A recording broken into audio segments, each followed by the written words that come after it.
প্রিয় ভিউয়ার্স, আসসালামু আলাইকুম। আজকে আপনাদের সাথে আলোচনা করব হিমাগার কী কী যন্ত্রাংশ নিয়ে গঠিত হয়। তো আজকের বিষয়ে প্রথমে বৈদ্যুতিক সার্কিটটা দেখি, তারপর আমরা হিমাগারের অবস্থা করি। বৈদ্যুতিক সার্কিটে একটা মাঝারি ধরনের একটা হিমাগার তৈরি হওয়ার পরে সেটাকে কানেকশন দিতে হলে প্রথমে বিদ্যুতের ওভারহেড লাইন থেকে লাইন সাথে দিতে হয়, কারণ হিমাগারে হলে হিমাগারে একটা সাবস্টেশন থাকতে বৈদ্যুতিক সাবস্টেশন থাকতে হয়। বৈদ্যুতিক সাবস্টেশনে থাকার ফলে ওটা ওভারহেড থেকে লাইনটা নিতে হয়, কারণ ওভারহেড থাকে 11 কেবি লাইন। 11 কেবি এখানে চিত্রে দেখা যাচ্ছে যে একটা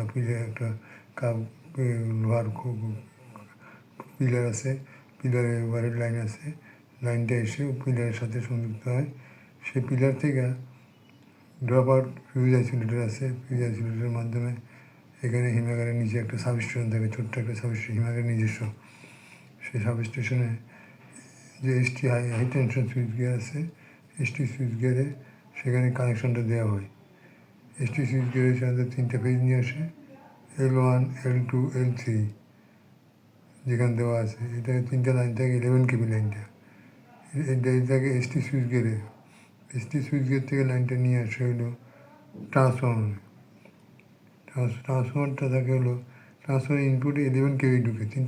যেটা দেখবে যে ট্রান্সফর্মার এটা হলো ওইটা হলো স্টেপ ডাউন ট্রান্সফার, মানে 11 কেবি থেকে 11 কেবি দিয়ে ধরে এত হেভি ভোল্টেজের লাইন দিয়ে হিমাগার চালানো যায় না। এই জন্য 3 ফেজ 440 লাইন অথবা সিঙ্গেল ফেজ চালাতে হয়।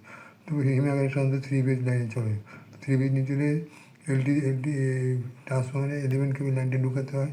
11 কেবি লাইনটা ঢুকলে সেখানে আউটপুটে যায় সেটা 440 লাইন হয়ে যায়, মানে 3 ফেজ হয়ে যায়।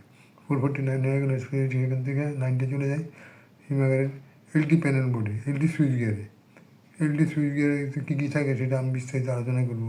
এলটি সুইচ গিয়ারে ঢুকে 440 লাইনটা ঢুকে, সেখানে LT switch gear PFI plan থাকে, এগুলো নিয়ে বিস্তারিত পরবর্তীতে আলোচনা করা যাবে।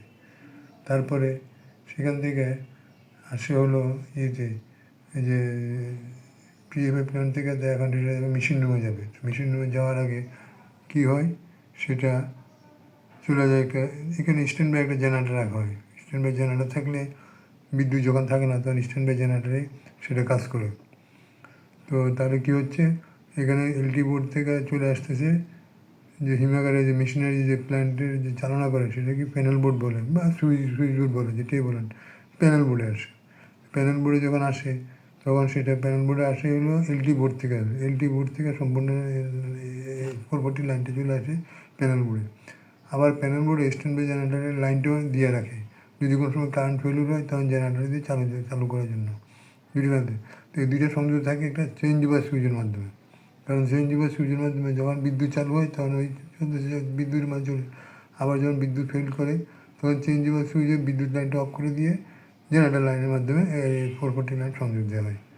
তাহলে এখন কী হয়, যখন যখন এই বিদ্যুৎ থাকে 440 লাইনটা মোটর চলে, আর ছোটোখাটো লাইনগুলো সিঙ্গেল ফেজ, এখানে 440 লাইনে চলে আসে, সেখানে নিউট্রালে থাকে।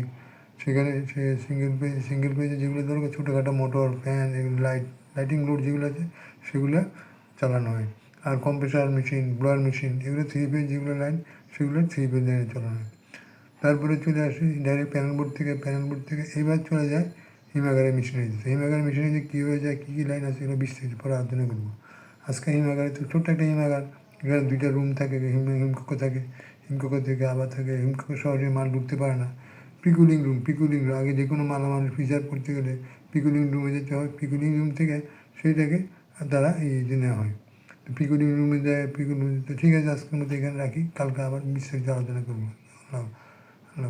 কারণ আজকে বিস্তারিত আলোচনা করতে গেলে অনেক সময় লাগবে, কারণ এই সম্বন্ধে বিস্তারিত মেশিনারি সম্বন্ধে বিস্তারিত এবং কী ধরনের মালামাল রাখা যায় সেটা আমি আমার খেয়াল রাখবো। পরবর্তী সেশনে, পরবর্তী ক্লাসে আমি বিস্তারিত আলোচনা করে কীভাবে একটা হিমাগার পরিচালনা করতে হয়, হিমাগার টেম্পারেচার কত রাখতে হয়, আর্দ্রতা কত রাখতে হয়, কী কী মেশিনারিজ থাকে হিমাগারে, আর্দ্রতা নিয়ন্ত্রণে কী কী থাকে, এগুলো বিস্তারিত আলোচনা করবো। ধন্যবাদ। আসসালামু আলাইকুম।